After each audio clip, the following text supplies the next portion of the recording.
Procedure 401, Pay for Work and Travel. Pay for work and travel. A. Pay. Obligation to submit accurate time records. Employees must maintain accurate records of the work time and travel time for which they are entitled to be paid, and only for the time for which they are entitled to be paid. Deliberate falsifying of time records is theft and shall result in consequences up to and possibly including termination of employment, even for a first offense. If an employee is unsure of the rules, he or she should consult his or her supervisor.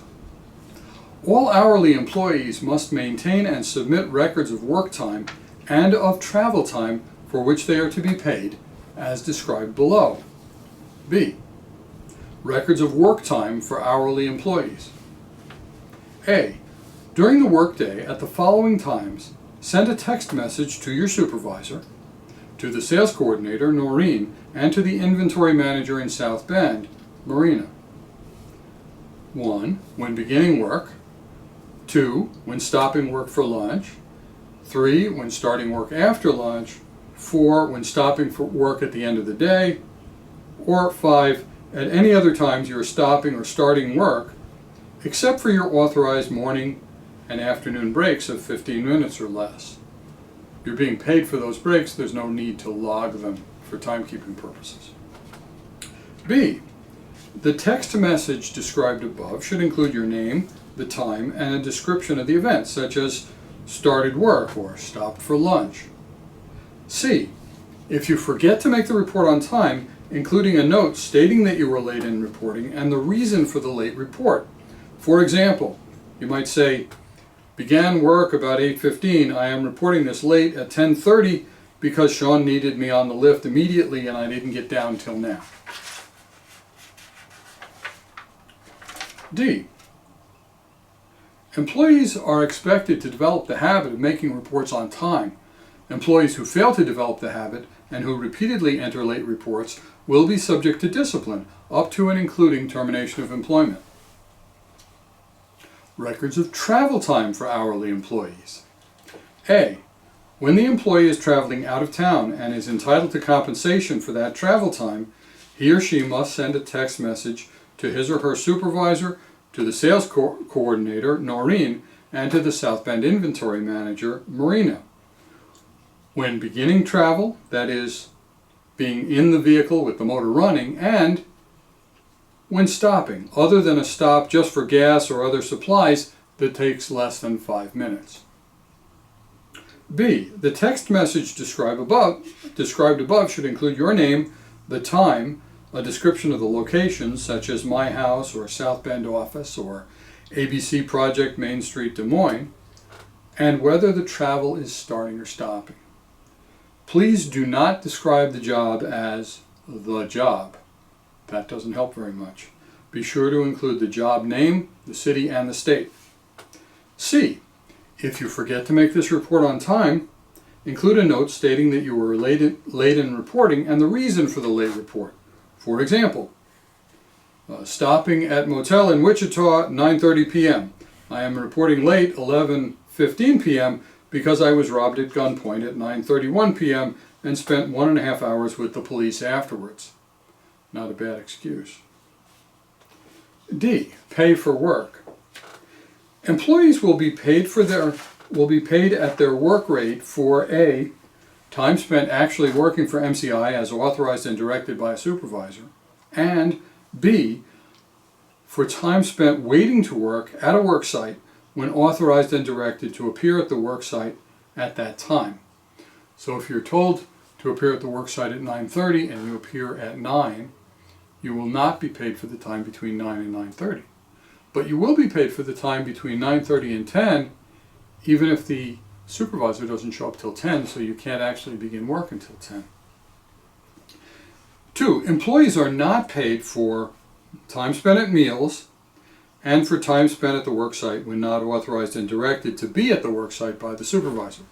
So you show up 3 hours early, you're not paid for those 3 hours. E. Pay for travel. Definitions. The home MCI facility for Indiana employees is 1625 Main Street in South Bend, Indiana. The home MCI facility for Ohio employees is 6175 Cemetery Road in Caledonia, Ohio. A local work site is a site that's 45 miles or less. Okay. You said 1625 Main Street. So we should just go back to that part and do that part again. Oh, okay. The home site, do Miami though. Okay, I got you. 1. Definitions. The home MCI facility for Indiana employees is 1625 Miami Street in South Bend, Indiana. The home MCI facility for Ohio employees is 6175 Caledonia Road.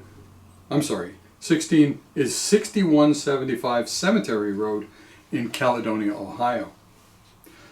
A local work site is a site that's 45 miles or less from the employee's home MCI facility or from the employee's home.